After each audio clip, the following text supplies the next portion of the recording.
What's up, guys? Two things before we begin. Firstly, we're in Scuff Madness, going for our very own espresso controller. Head to Scuff's website and grab a sticker, keychain, or charging cable. Every code usage, big or small, counts the same. And as well, we'll be live on Twitch tonight in the next few days, where drops like an exclusive MP7 variant are enabled, so you can earn that by simply just watching. Links to both are in the description below. So, Warzone is now out in the wild, and whether or not you want to see just what happens when you win, or you want to slay out and drop some records, the end goal is still the same: to be the last man or last team standing of 150 people. Now, that's no easy task by default, but you can definitely make it easier for yourself.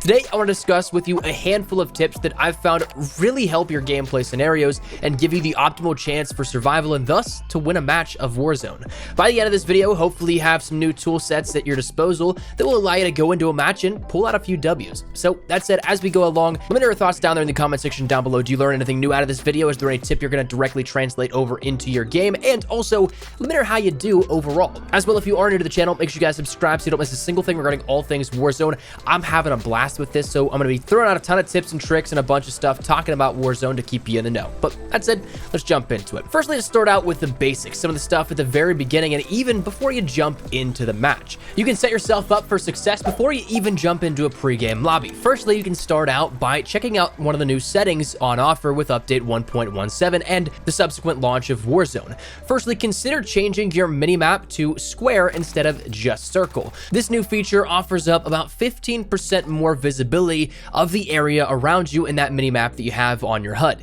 Now, yes, it takes a little bit more up on that HUD, but it also gives you a little bit more information, which in a game where you basically only have one life, yes, you have the gulag, yes, you have buybacks, but the obvious goal is to not go down or be eliminated at all. Having that extra information is absolutely crucial. I also would recommend running it with map rotation, which is the setting right below this, so that you always have what you're looking at pointing up or north on your minimap. Personally, I think that just helps out with making calls a little easier if you're calling out to a teammate or trying to spot something, but you also have the ping feature for that as well. But definitely take advantage of the square minimap to have a little bit more area to work with. As well, also before you jump into a game, edit some loadouts that you really feel comfortable with, things that are powerful, things that you know that you can slay out with, get kills with, because we'll come back to why this is so important in just a second. But make sure you set up some loadouts, some classes before you queue up so that you can pick from them later on in game. Then jumping actually into the game, personally, I think that it's very advantageous to find a middle ground between some high traffic areas and some places that nobody ever goes to.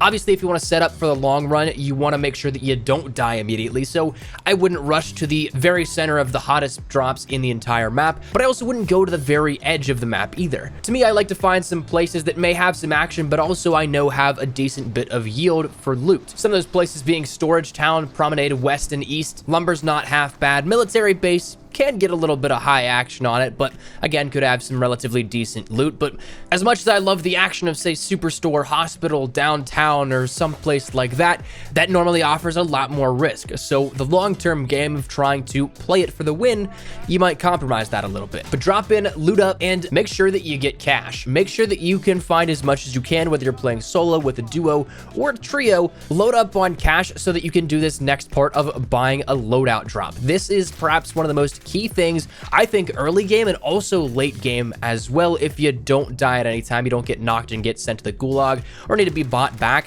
you can literally set yourself up from probably the first couple of minutes for the entire game. This being, if you get 6,000 cash, you can end up having that custom class you set up before you ended up starting the game.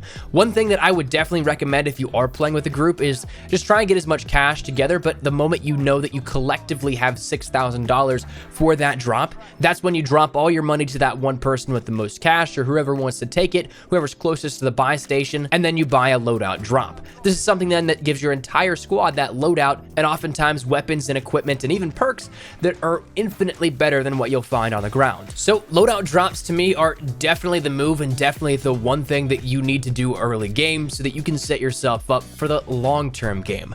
One thing also I would recommend is to have something with a thermal optic on it. Most players aren't running cold-blooded or any perk at all because they're not going to access the loadout drops. If you don't buy a loadout drop, if you don't utilize that cash, you're only going to have the option for a loadout drop every so often. It's rare, and they'll be in clusters of other loadout drops, so other players may be gravitating towards that. So it's a much higher risk than if you end up buying one, but most players don't have any perks at all, so their heat signatures will be visible. And the interesting part here at this is that there is no range lock on heat signatures. You can literally spot players 400, 500, 600, 1,000 meters across the map to scout out. So if you have, say, a sniper rifle with a thermal scope on it, you can end up seeing the entire map. You can see where players are, and interestingly enough, on top of that, there doesn't really seem to be any rendered distance cap for players. You could see players completely across the map, but this is a fantastic way to end up scouting out the engagements you may have up, or maybe if you know where players are, you can make that first step and that first move on taking a gunfight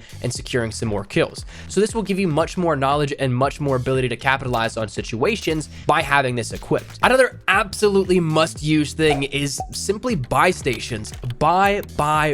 That's really all I can say. Things like UAVs late game especially are huge. If you can pop one in, say, the 5th or 6th circles and later, you're golden for a lot of setting up for late game and final zone engagements. You'll be able to reposition yourself properly. You'll be able to know where a gunfight may be coming from. And of course, as that goes on later throughout, you have all the more information, which is absolutely key.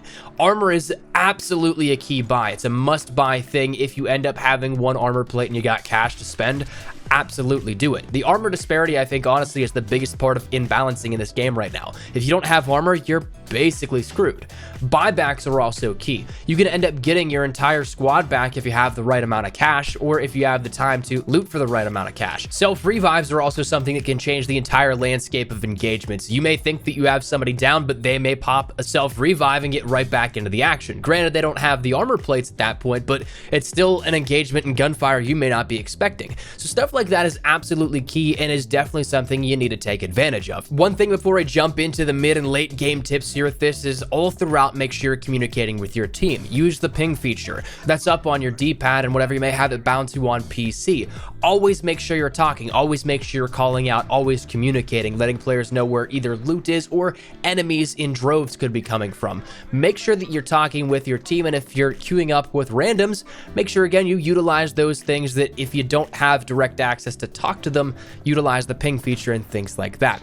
But mid to late game, this is where it really comes all down to your decision making, where it comes down to how could you play this better so that you have the best chance to win. Because really a lot of the times, though it does come down to gun skill and one-on-one engagements, it also comes down a lot of times to outsmarting your opponent.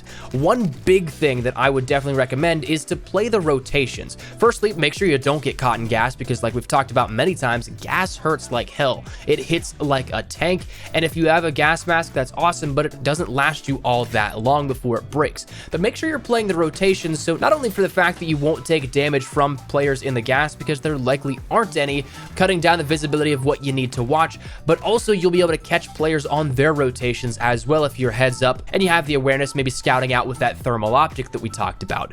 Make sure you play the rotations, because you can really catch players off guard with that, where they're more so focused about getting to the next zone. But if you can play, all right, I need to get to the next zone, but also hunt at the same time, you'll be able to pick off players and thus keep going. Like we talked about in the buy station portion here with this, UAVs are absolutely crucial, but I think they're the most important in, say, waves 5 or 6 to 8. 8 being the final circle, but you end up knowing exactly where players will be on those rotations so you can pick them off, but also where they're set up to be so that you know where a gunfight may be or where you might need to avoid. If you know there's a small hut with 3 players in it, you likely don't want to go into that hut, because you could be Rambo, but 3 people shooting against 1, not very good odds. UAVs, though, are absolutely a must-buy, and late game are absolutely one of the most crucial things. Also, one interesting part is that earlier today, it was actually discovered that if you call in 3 of these at a time, as in all 3 teammates have one activated, or perhaps you may be able to buy 3 immediately after each other and get a shorter duration out of it, 3 of them makes an advanced UAV, meaning the arrows are consistently there. It shows where they're looking, it shows their movement real time, and it's not something that's just a UAV ping, so that'll be something that really shakes up the meta.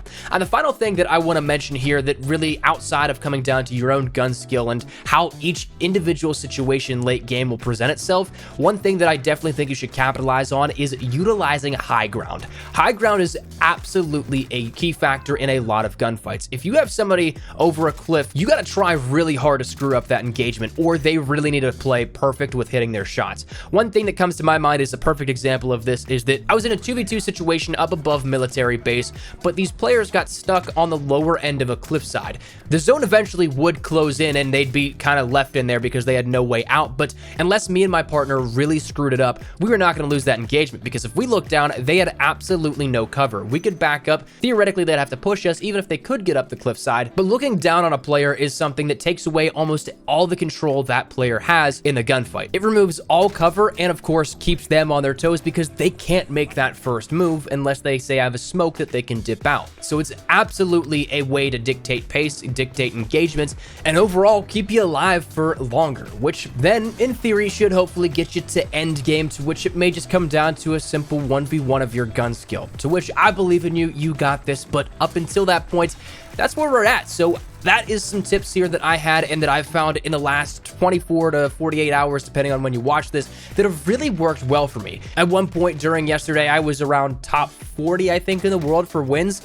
It's gone down a little bit because, of course, you string together good games, you string together bad games, it's just bound to happen, but that's the stuff that's definitely worked for me and hopefully can work for you as well. So that said, that is where we're gonna wrap it up. Let me know your thoughts down there in the comment section down below. Are you guys liking Warzone so far? How you liking the new BR? How you liking Plunder? And of course, did these tips help you out in any way, shape, or form? But that's it. Hopefully you enjoyed the video. If you did, make sure you drop a like down below. If you are new to the channel, make sure you guys subscribe so you don't miss a single thing regarding all things Modern Warfare, updates, news, information, tips, tricks, all that good stuff we got you covered here on the channel. So if any of that interests you, hit the subscribe button so you don't miss a single thing. And if you guys also want to get connected outside of YouTube, practically live on both Twitter and Instagram. Links are down there in the description below. That said, thanks so much for watching. Minus the Espresso. I'll see you guys later. Take care and peace.